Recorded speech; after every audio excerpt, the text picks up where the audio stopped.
ओम नमो भगवते वासुदेवाय।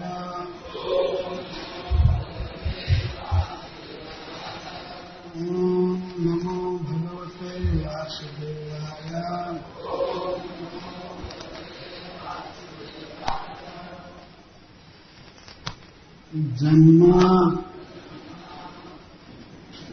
जन्मते मयि असौ पापो मां विद्यान मधुसूदन। जन्मते मयि असौ पापो मां विद्यान मधुसूदन।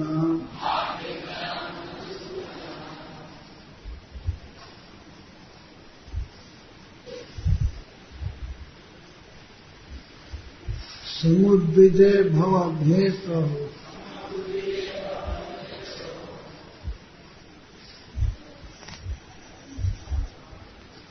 कंसार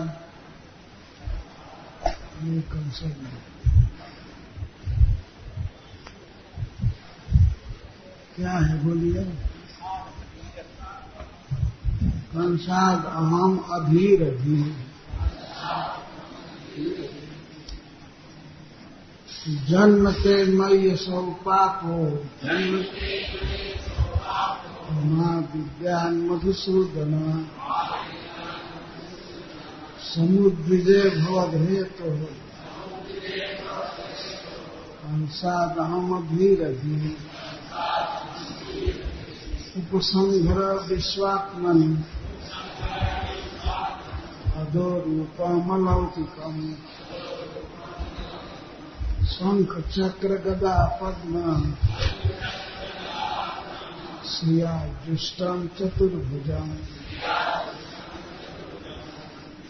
भगवान प्रकट हुए हैं श्री वसुदेव जी और माता देवकी के सामने। तो श्री वसुदेव जी ने अपनी स्तुति में भगवान के ऐश्वर्य का वर्णन किया। तो भगवान किस प्रकार जगत की सृष्टि करते हैं और सबने भी परमात्मा रूप से प्रवेश करते हैं। बहुत अवतार लेते हैं असुरों का विनाश करने के लिए। और अंत में उन्होंने यही कह दिया कि यह कंस बड़ा असभ्य है। यह जान करके कि आप देवकी के गर्भ से जन्म लेने वाले हैं, वो आपके बड़े भाइयों को मार दिया। तो जब सुनेगा कि 8वां गर्भ जन्म लिया है तब तो दौड़ते हुए आएगा, क्योंकि उसने स्पेशल पहरेदार नियुक्त किया है इस कारागृह में। ये लोग दौड़ करके कंस को खबर देंगे और कंस अपने हाथ में अस्त्र लेकर के आएगा। तो इससे यह सिद्ध होता है कि वसुदेव जी भी डर रहे थे। अभी वो दौड़ करके आएगा, आपका कुछ अनिष्ट करेगा। यह बात सुन करके माता देवकी भगवान के ऐश्वर्य का तो वर्णन की कि आप भगवान हैं, साक्षात काल भी आपसे भय करता है। लेकिन फिर भी क्योंकि माता है, वात्सल्य भाव से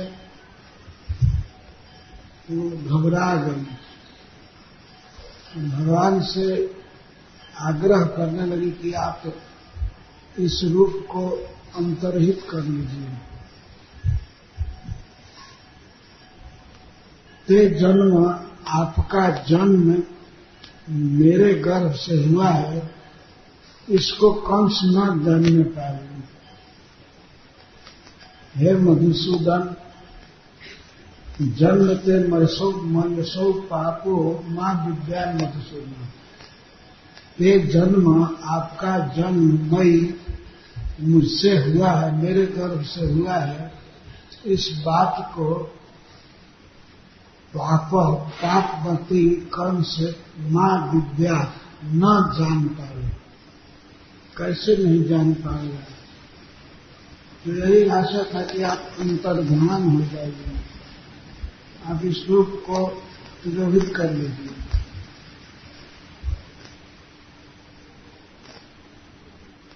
तो भगवान ने कहा कि यदि 8वें बच्चे के जन्म का पता नहीं लगेगा तो कंस तुमको पूछेगा, मारेगा, कहाँ गया वो बच्चा।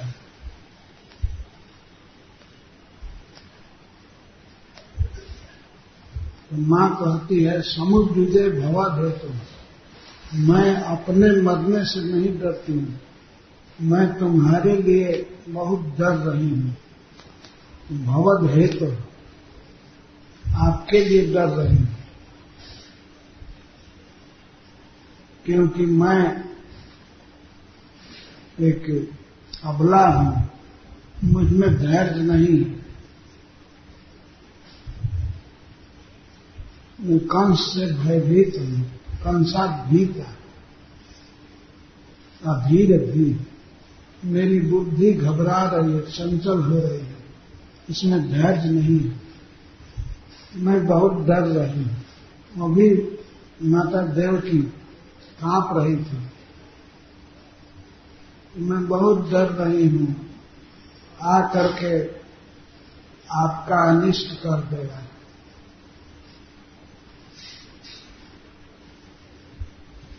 जान जाएगा कि विष्णु जन्म लिया है देवकी के गर्भ से, तो आपका वध कर देगा। मैं अधीर भी हूँ, हाँ अधीर भी, मेरी बुद्धि धैर्य नहीं रख रही।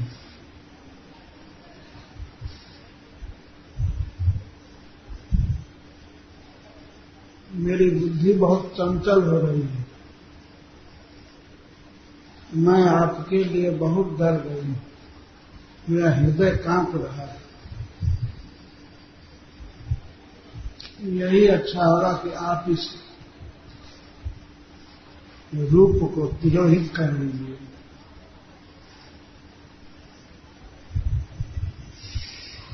जिससे कंस न जान पाए कि आपका जन्म मुझसे हुआ है।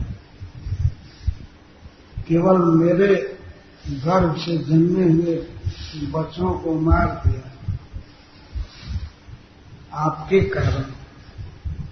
जब 8वें पुत्र के जन्म का समाचार सुनेगा तो हाथ में अस्त्र लेकर के आएगा, आते ही पहले आप पर प्रहार करेगा, मार देगा। कितना सुकुमार शरीर है। भगवान ने कहा कि मां डरो मत, मैं मधुसूदन जैसे दैत्य का मधुर जैसे दैत्य का वध किया है, तो मेरे सामने कंस क्या है, मैं मार दूंगा। तो माता देवकी कहती है उस मधु से ये ज्यादा बलवान है। और जब आप मधु दैत्य का वध किए थे तो उस समय आप युवक थे, आप तगड़े थे, लेकिन अभी तो आप बच्चा हैं, इसलिए मेरा हृदय डर रहा है।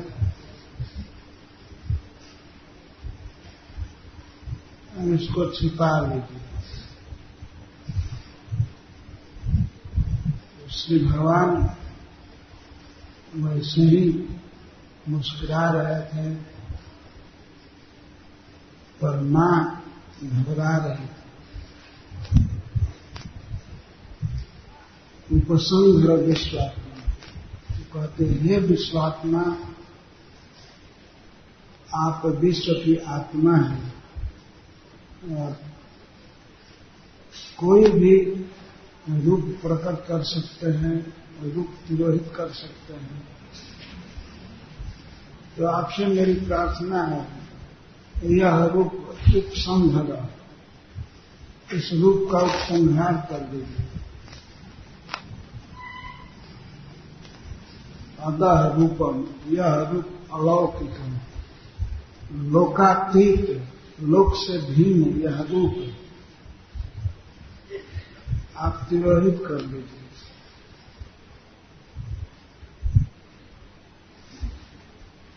जिस रूप में शंख चक्र गदा पद्म श्री, शंख चक्र गदा पद्म है, आप हाथ में लिए हैं, ये तो और ज्यादा पहचान है भगवान की। आपको कंस तुरंत पहचान ले रहा है और आपका वध कर देगा। इसलिए मैं बहुत डर रही हूं, आप इसका उपसंहार कर दीजिए। संबोधन कर रही है माता देव की विश्वात्मा, विश्व की आत्मा। भगवान कुछ भी, कोई भी रूप प्रकट कर सकते हैं और कोई रूप धारण कर सकते हैं, इसलिए विश्वात्मा संबोधन। यह अलौकिक रूप,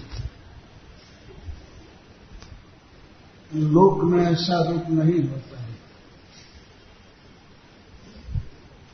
श्रिया दुष्टम, शंख चक्र गदा पद्म की शोभा से सेवित है यह रूप। चतुर्भुजा, चार भुजा, इस रूप में मैं कहीं आपको छिपा भी नहीं सकता। कंस के भय से मैं आपको छिपाना चाहूं भी किसी के घर पड़ोस में या कहीं भी, तो आप छिप नहीं पाएंगे, क्योंकि इतना सुंदर शरीर चमक रहा है और चार भुजा है, चार भुजा में शंख चक्र गदा पद्म है। किसी के घर में ले जाऊंगी तो वो कहेगा कि ये तो भगवान है, हम इसको नहीं रखेंगे।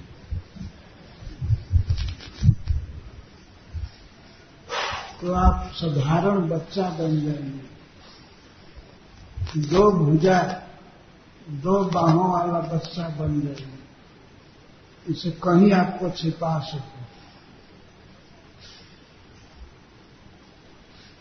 मां देवकी रो रही है, उसका सारा शरीर पसीने से तर-बतर हो गया, आंसुओं से भीग गया।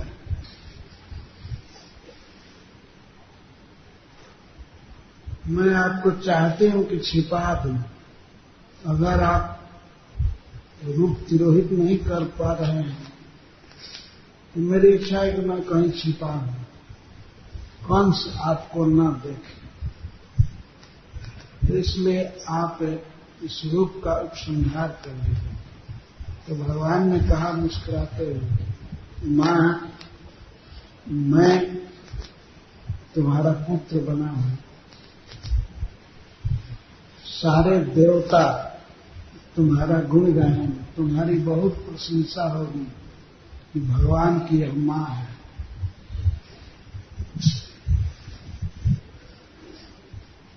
तो मेरे जन्म लेने से तुम्हारी महती श्लाघा होगी, बहुत जश बढ़ेगा।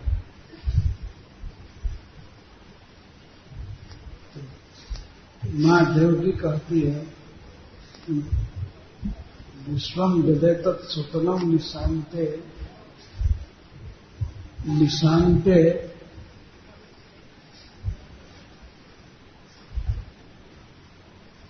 निशा का अंत होने पर, प्रलय के बाद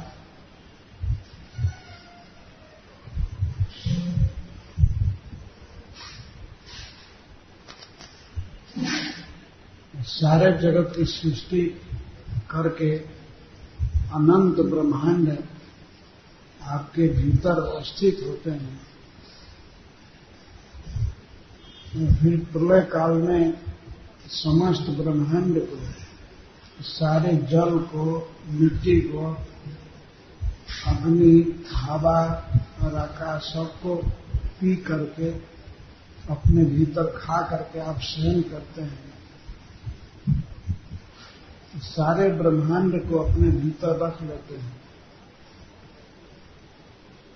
आप इतने महान हैं, बड़े हैं, तो जिनके भीतर सारा ब्रह्मांड रहता है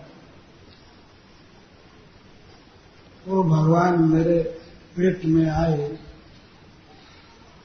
ये तो मैं तो देखी हूं, लेकिन जब मैं ये कहूंगी कि सारे ब्रह्मांड के पति श्री भगवान हमारे उदर में आए, हमारे पुत्र बने, तो इस पर कोई विश्वास नहीं करेगा। सब लोग कहेंगे यह आत्म प्रशंसा कर रही है, कैसे भगवान इसके उदर में आ सकते हैं, यह मिथ्यावादिनी है, झूठ बोलती है। तो इसके चलते मेरी बहुत बड़ी बेइज्जती होगी, अपजश होगा और सत्य बोलने का। तो मैं ऐसा कभी नहीं कहूंगा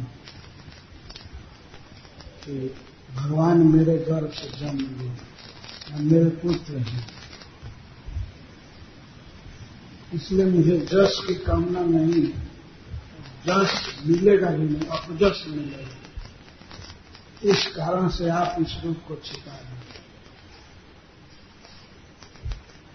श्री भगवान मुस्कुरा रहे थे, मां विकल होकर के रो रही थी, तो मुग्ध थी, इस बच्चे को क्या हो गया है, इतना अभिमान इसको है, इतना गर्व है कि मैं कंस को मार दूंगा, लेकिन यह कुछ नहीं कर पाएगा। देख रही है वो सुकुमार आंख, पर आंखों में कोई भय नहीं है, घबराहट नहीं है भगवान की।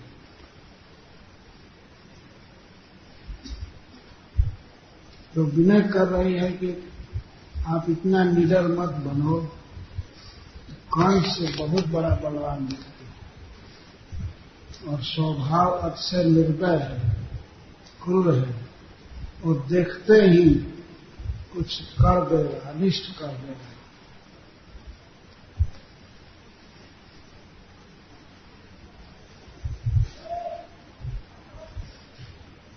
मां को इससे प्रसन्नता नहीं है कि भगवान मेरा पुत्र बने हैं, उसको स्नेह बस अधिक डर बना हुआ है, कंस अनिष्ट कर देगा।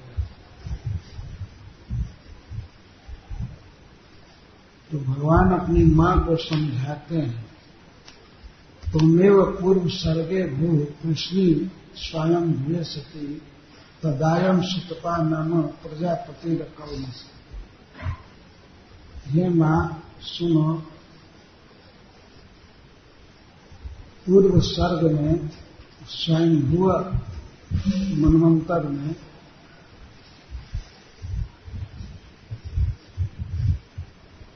तुम पृष्ठी थी मेरी मां, और उस समय ये सुतपा नाम के प्रजापति थे। तो पिताजी श्री वसुदेव जी सुतपा नाम के प्रजापति देवता थे। आप दोनों को ब्रह्मा जी ने आदेश दिया, द्वाम वै ब्रह्मणा दिष्ट प्रजा सर्ग, आप दोनों को पुत्र उत्पन्न करने के लिए आज्ञा दिया। किसने? ब्रह्मा जी ने। तो ब्रह्मा जी की आज्ञा को शिरोधार्य करके आप दोनों ने इंद्रियों का संयम किया और इंद्रियों को कंट्रोल में करके आप बहुत बड़ा तप किए, तपस्या की। संयम इंद्रिय ग्रामम देता थे परम तप की बहुत बड़ी तपस्या, कठोर तप। ब्रह्मा जी ने आदेश दिया पुत्र उत्पन्न करने के लिए, तो ब्रह्मा जी की बात को सुनकर सुतपा और कृष्ण इंद्रियों का संयम करके तप किए।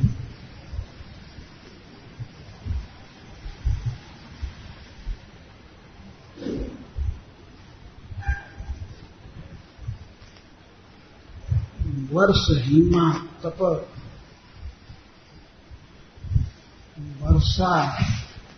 वर्षा सहे, शीत सहे, समस्त काल गुणान, काल के गुणों को, स्वभाव को आपने सहन किया। तपस्या में कभी वर्षा ऋतु आई, कभी गर्मी का महीना और कभी जाड़े का शीत, तो आप लोगों ने सब सहा। इंद्रियों का संयम करके और तप करते हुए सब सहे। सह मानव,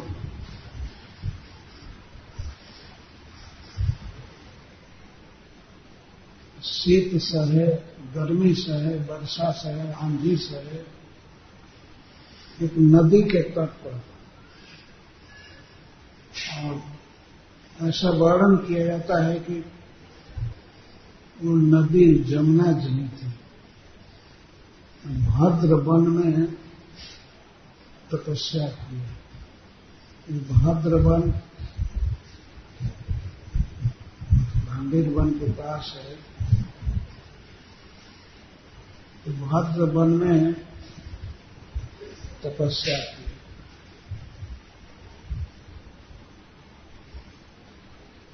इससे सिद्ध होता है कि ये वन बहुत पहले से सतयुग में ये हुए थे। कृष्ण सुतपा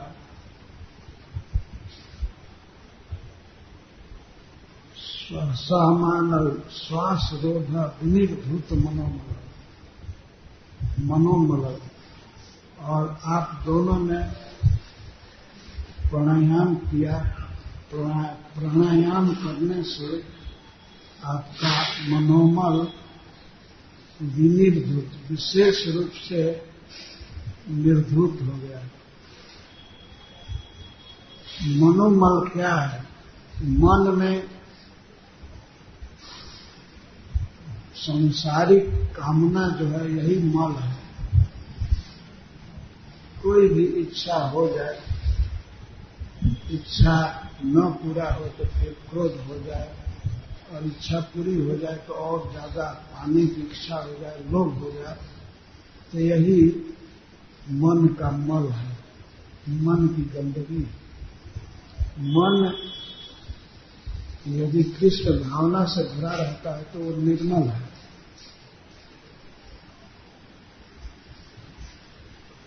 तप क्यों किया कृष्ण और सुतपा ने?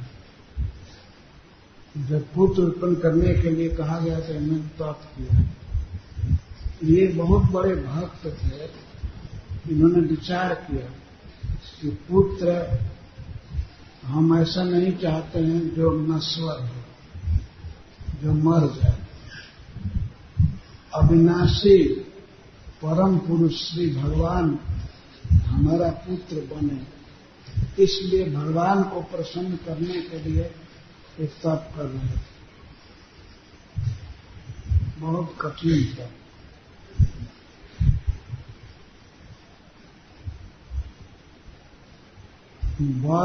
वर्षा, आतप, गर्मी और शीत, घर्म, हिम, ये सब काल के गुण हैं। काल कभी ठंडा लेकर आता है, कभी गर्मी लेकर आता है। तो जैसा समय हो और समय का जो स्वाभाविक गुण है, विशेषता है, उन सबको ऐसा ही स्पष्ट भगवान कह रहे हैं। सह मान, सहते हुए दोनों आपने सहन किया। प्रतिकार करना चाहिए, लेकिन स्वाभाविक जो गुण हैं वो तो होंगे ही, मनुष्य पर प्रभाव डालते हैं। जाड़ा में जाड़ा लगेगा ही, कुछ प्रतिकार कर सकते हैं, लेकिन तपस्या में प्रतिकार नहीं।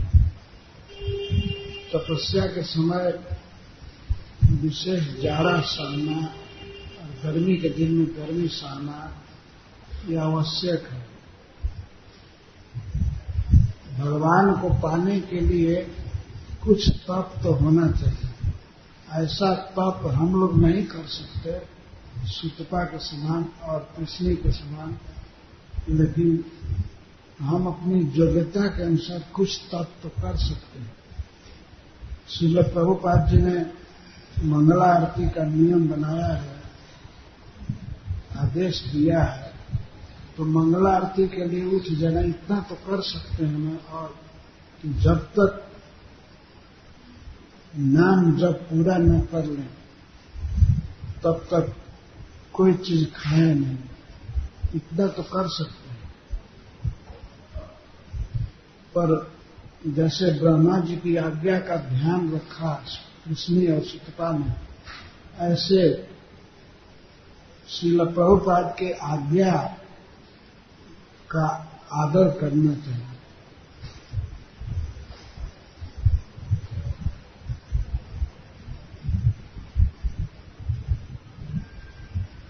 बहुत सी कामनाएं हृदय में रहती हैं, हृदय के कोने में सोई रहती हैं, और उनका पता नहीं होता। मनुष्य कभी कभी तो प्रयास करके भी नहीं जान पाता है कि हमारे हृदय में क्या क्या सूक्ष्म कामनाएं हैं। स्थूल कामनाओं को वो जान जाता है, लेकिन और सूक्ष्म फाइन जो कामनाएं हैं उसको नहीं जान पाता है, पता भी नहीं रहता, वो सोई रहती है। जैसे मुक्ति की कामना, भगवान के धाम में जाने की कामना, यही मुक्ति कामना है।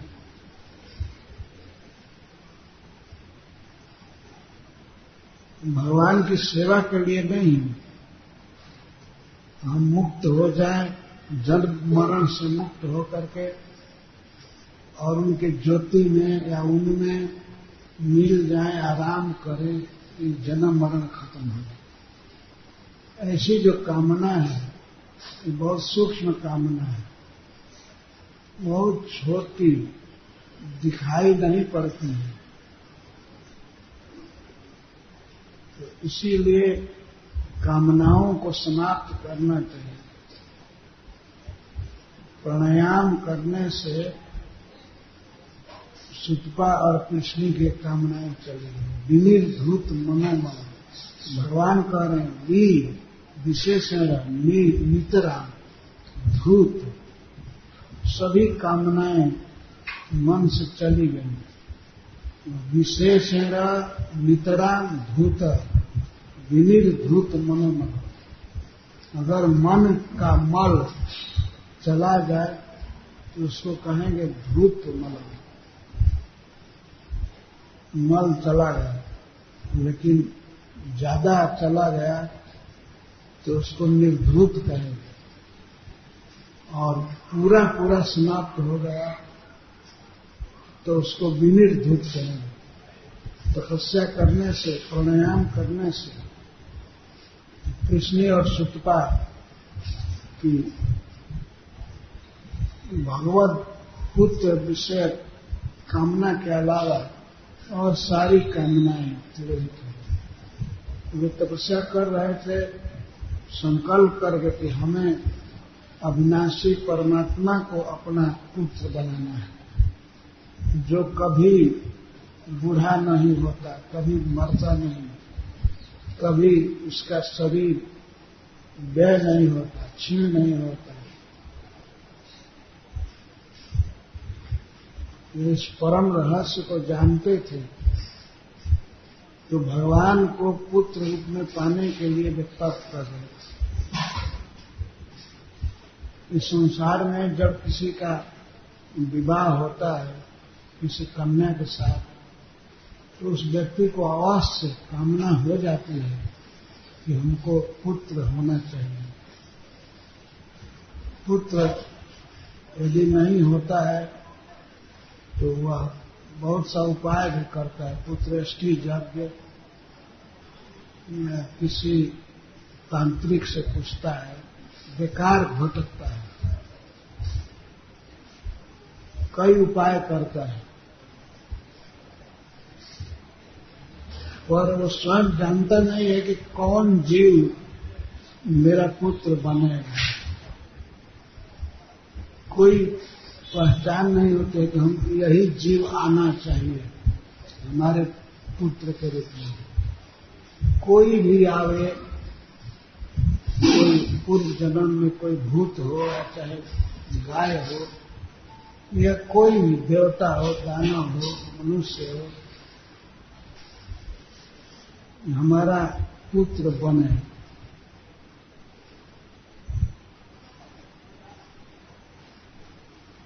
परंतु जहां निश्चित पता है कि भगवान को पुत्र बनाना है और भगवान बन सकते हैं,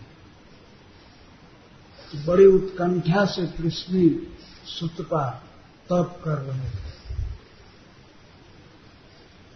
तप में एक बात को और बता रहे हैं कि वहां प्राण रोध विनिर्धित मनो हुआ, प्राण रोध किया, अपने प्राणवायु श्वास को कंट्रोल में रखे, प्राणायाम किया। यह प्राणायाम भक्तिपरक प्राणायाम, इसमें भगवान पर चित्त हमेशा लगा रहता है। आजकल का प्राणायाम नहीं केवल लोहार के भाती की तरह बस सांस बाहर भीतर कर। यह प्राणायाम ये तो हठ योग है, ये कोई योग नहीं है। वो तो भगवान में चित्त लगा करके भगवान की भक्ति कर रहे थे। भगवान के स्मरण का तार टूटता नहीं था। मन कृष्ण में लगा हुआ है और आंख से भगवान को देखते थे।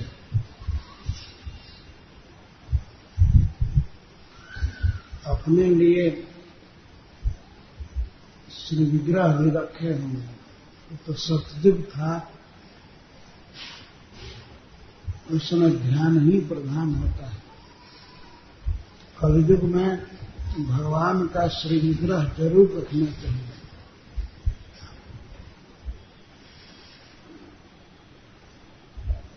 हम लोगों का मन चूंकि स्थूल है, बाहरी चीज को देखना चाहता है, इसीलिए भगवान को बाहर रखना जरूरी है। भीतर हृदय बड़ा कलुषित है, स्मरण नहीं हो पाता है, कभी कभी भी नहीं हो पाता है। इसलिए भगवान के स्मरण का अभ्यास करना चाहिए दर्शन द्वारा, कीर्तन द्वारा। भगवान का दर्शन करें, उनके नाम गावें, कीर्तन करें, गुण गावें, इससे भगवान हृदय में आएंगे। लेकिन सुतपा और कृष्णी हृदय में बसा लिए थे भगवान को, वह भी भगवान के बारे में सुन करके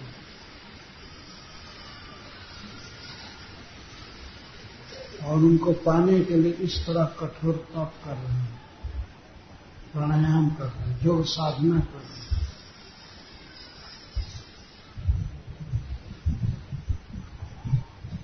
एवं वाम तपतोष तीव्रम, बहुत कठिन तप कर रहे थे। दुष्कर्म, दूसरों के लिए जो करना बड़ा कठिन है, ऐसे तप को कर रहे हैं। भोजन क्या कर रहे थे? शरीर चलाने के लिए खाना तो जरूरी है, तो जीर्ण पड़ा मिलव हारा,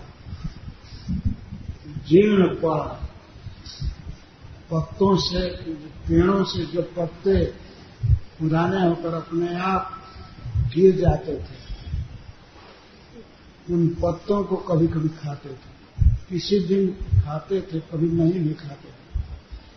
और किसी दिन अनिल आहार, सूखा पेड़ का सूखा पत्ता खा करके भोजन करते थे, और कभी कभी हवा खा करके। किसी दिन पत्ता नहीं मिलता था या नहीं खाना चाहते थे, तो हवा से सांस लेकर के बस उसी को भोजन मान लेते थे। ये भगवान स्वयं बोल रहे हैं कि आप दोनों ने जीर्ण शीर्ण पर्णा मिलाहार, शीर्ण पर्ण और अनिल का आहार करते थे। किसी दिन पत्ता खा करके रहे, किसी दिन हवा पी करके रहे, कुछ भोजन नहीं किया। कोई किचन आदि का तो प्रश्न ही नहीं था, कहीं बनाए खाए, इस तरह तपस्या की। ये हम लोगों के सुनने की चीज है, करने की चीज नहीं है। कर तो हम सकते हैं अपनी क्षमता के अनुसार ही। किसी दिन हवा पी करके रह सकते हैं, किसी दिन पत्ता खा करके, सूखा पत्ता, हिंसा के परिहार के लिए। हरा पत्ता लोग नहीं खाते थे, क्योंकि जानते थे कि वृक्षों की हिंसा होगी, किसी भी जीव को कष्ट देना हिंसा है। ये दूध भी नहीं पीते थे, क्योंकि दूध वास्तव में बछड़े का आहार है, उसकी हिंसा होती है, उसको कष्ट होता है। अगर उसका हक हम ले लें, तो इस तरह से किसी भी जीव को कोई कष्ट न हो, इसलिए वे सूखा पत्ता खाते थे, अनिल आहार करते थे, हवा का आहार। कितनी घोर तपस्या थी। जाड़े के दिन में नदी में आकंठ खड़ा रहते थे, कंठ तक पानी, ठंडा पानी। गर्मी के दिन में बाहर सूर्य की गर्मी में बैठते थे और अपने चारों तरफ अग्नि लगा कर इस तरह से वे शांत कर रहे।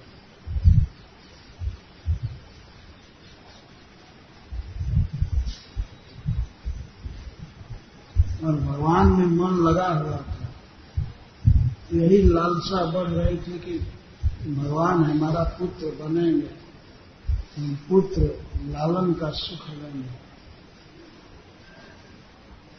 तो यह तपस्या और यह भजन कितना दिन चला? भगवान कहते हैं देवताओं का 12,000 वर्ष बीते। देवताओं के अनुसार, देवताओं के माप के अनुसार इस पृथ्वी पर मनुष्यों का 365 दिन का 1 वर्ष होता है, और देवताओं का माप ऐसा है जब मनुष्यों का 365 वर्ष बीतता है तो उनका 1 वर्ष बीतता है।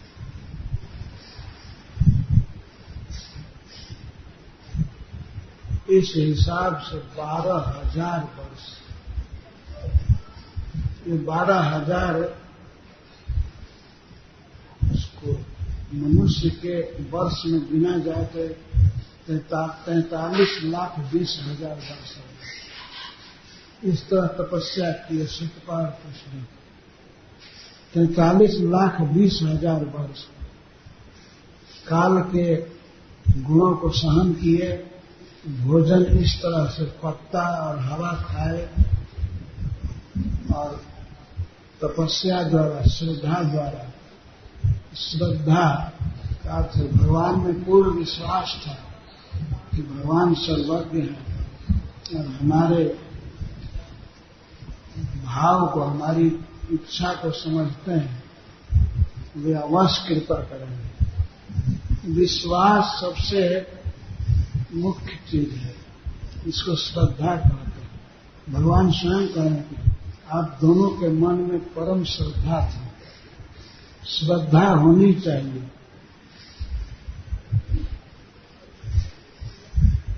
गोस्वामी तुलसीदास ने लिखा है कवनेव सिद्धि की बिनु विश्वास है। मनुष्य को कोई भी सफलता बिना श्रद्धा के नहीं मिलती। श्रद्धा जरूर होनी चाहिए। हम लोग कृष्ण की भक्ति कर रहे हैं तो कृष्ण के स्वभाव पर, उनके कृपामय स्वभाव पर, उनकी सर्वज्ञता पर पूर्ण विश्वास होना चाहिए। वे हमारी प्रत्येक भावना को समझते हैं, वे हृदय में ही है।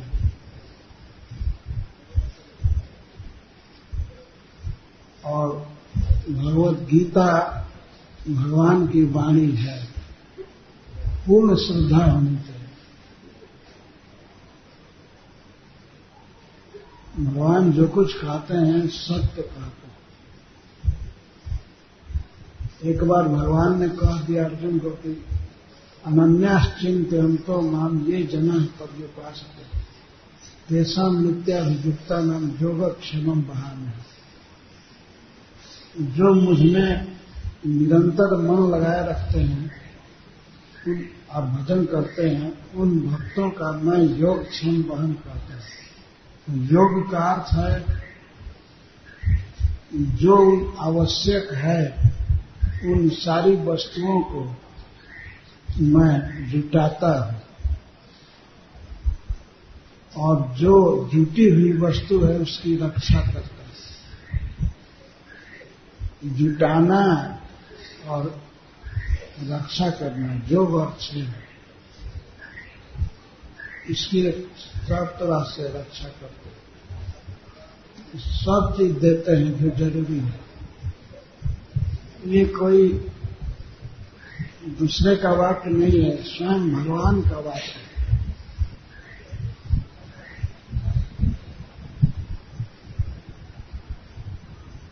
ऐसा वर्णन है कि एक बार एक ब्राह्मण जो भगवान के परम भक्त थे, वो गीता जी का पाठ करते थे पर बहुत दरिद्र थे। तो जगन्नाथ मंदिर में वे पाठ कर रहे थे, यह जब श्लोक आया 8वें अध्याय में, तो इस श्लोक को उन्होंने कलम से काट दिया। ये ठीक नहीं, मैं इतना भजन कर रहा हूं और भगवान मेरी आवश्यकता को पूरा नहीं कर रहे।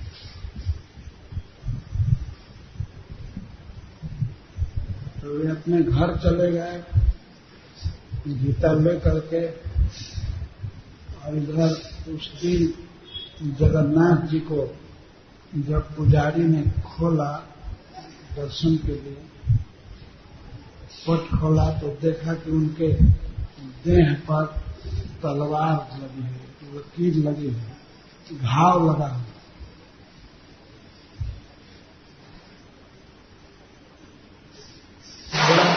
बड़ी चिंता हुई, कौन किया। भगवान के पास कौन पहुंच करके तलवार से काटा है। जगन्नाथ जी ने प्रत्यक्ष कहा या सपना ने कहा, मुझे पूरा स्मरण नहीं है। जगन्नाथ जी ने कहा वो ब्राह्मण जो आकर के गीता पढ़ता था वही काटा है, क्योंकि गीता है मेरी वाणी है, मुझमें और गीता में कोई भेद नहीं है। तो गीता के श्लोक पर उसने कलम से काटा है, उसी से दिन देह कट गया है। बिल्कुल सत्य घटना है।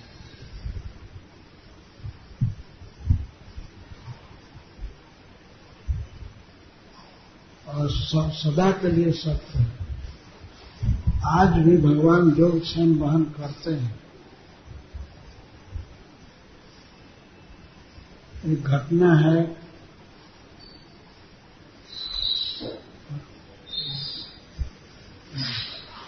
गुजरात की, कुछ वर्ष पहले, कुछ 100 वर्ष पहले एक बहुत बड़े वैष्णव हुए महात्मा ब्राह्मण, उनका नाम था नरसिंह मेहता।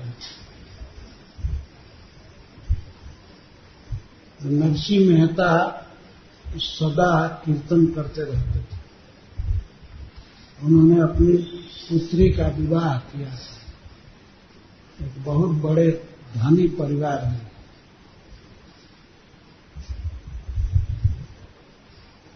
और अपना दामाद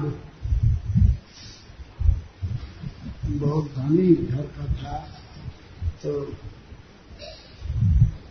उसके लिए अपनी बेटी, अपनी कन्या का भात भरना था नरसिंह मेहता। जिस दिन भात भरना था उस दिन कहीं कोई बाजार में वस्तु खरीदने नहीं गए, कोई कपड़ा, अलंकार या कुछ भी नहीं खरीदने गए। और टाइम आ गया जाने का, कन्या के ससुराल जाना था। वहां इस बड़े घर की सास और ननद आदि जो उस कन्या के संबंधी थे, बहुत ताना मार रहे थे कि इसके पिताजी क्या लाएंगे, सबके लिए लाना होता है, अनेक प्रकार की साड़ी, अलंकार। और इधर नरसिंह मेहता कीर्तन करते थे। जिस दिन जाना था उस दिन टूटी फूटी बैलगाड़ी लिए और 2-4 भक्त बस करताल बजा कर कीर्तन करते थे। कोई चिंता नहीं थी कि भात में क्या भरेंगे, लेकिन जिसको चिंता होनी चाहिए वो हो गई। वो तो कीर्तन में मस्त थे और पहुंचे कन्या के ससुराल। तो इनके गांव से थोड़ा दूर रहते ही द्वारकाधीश पहुंच गए।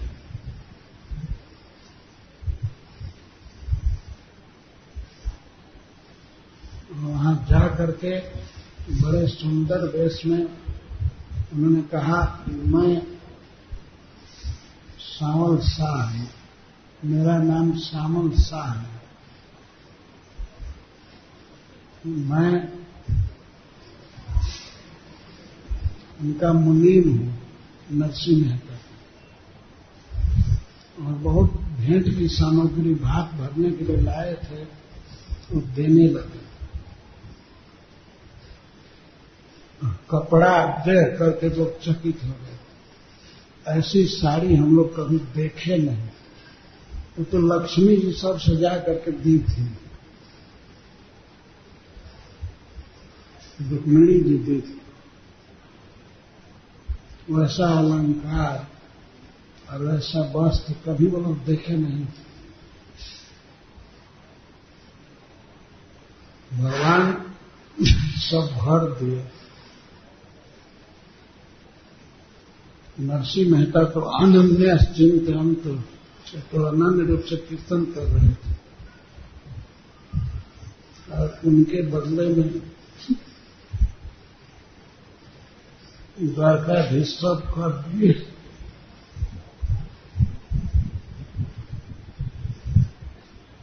बिल्कुल सत्य घटना है।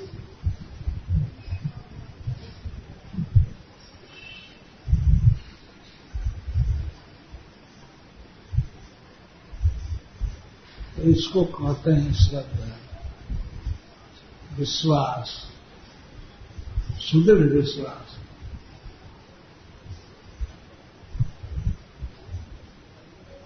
तो कृष्ण और सुतपा में दृढ़ विश्वास था और तपस्या थी और भक्ति थी। भक्ति का अर्थ है जो साधन भक्ति के नियम है।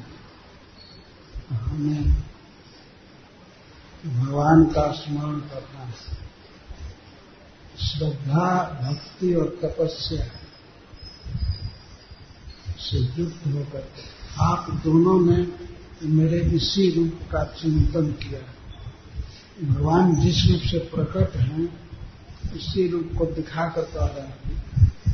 आप दोनों का ध्यान मुझमें इसी रूप में लगा हुआ है।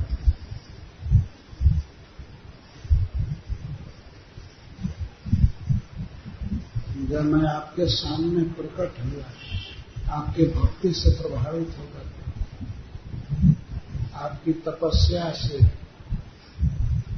प्रसन्न होकर, परितुष्ट, परितुष्ट का अर्थ परितः, सर्वतः तुष्ट, मैं सब तरह से प्रसन्न हो गया और आप दोनों के सामने अपने को प्रकट किया। और जब आपसे पूछा विनय ही मुझसे वर मांगिए, तो आप दोनों ने मुझसे यही मांगा कि आपके समान पुत्र चाहते। आप दोनों संकोच के मारे मेरे ऐश्वर्य को देख करके साहस नहीं किए कि मुझको अपने पुत्र के रूप में मांगे। आप दोनों ने यही कहा कि आपके समान पुत्र चाहिए।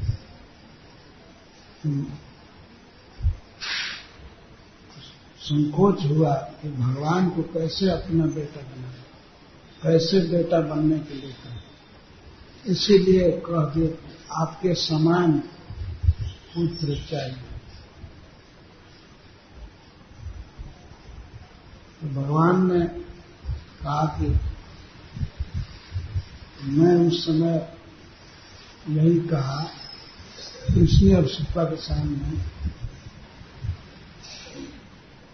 मेरे समान तो केवल मैं ही हूं, न समस्या भेदुका को तो कोई मेरे समान नहीं है। अतः अपने समान कहाँ खोजने जाऊंगा। कोई देवता, कोई किन्नर, मनुष्य, कहीं भगवान के समान कोई नहीं है। शील में, उदारता में, शील स्वभाव में, उदारता में और गुणों में कोई समान नहीं है। इसीलिए मैं ही आपका पुत्र बना। हे मां, तुम केवल इसी जन्म में मेरी मां नहीं हो, सत्युग में तुम पहले पृथ्वी थी, त्वमेव पूर्व सर्गे हुए। पृथ्वी स्वयं हुए से पूर्व जन्म में स्वयं हुआ मनवंतर में। इस समय तो अब वैवस्वत मनवंतर चल रहा है।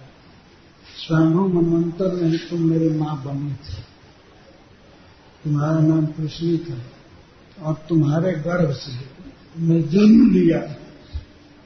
मेरा नाम पृथ्वी गर्भ हुआ।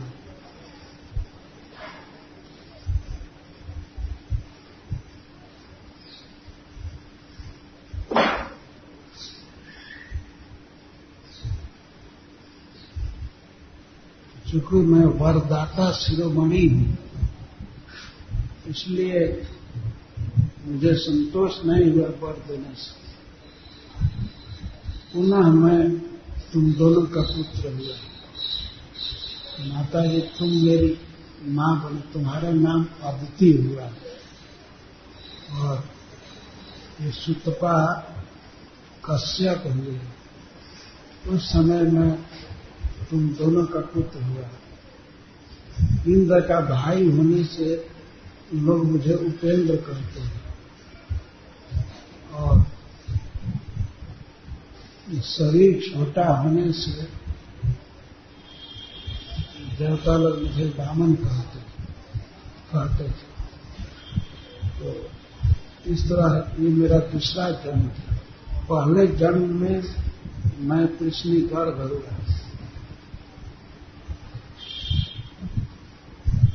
ये सतयुग का जुगावतार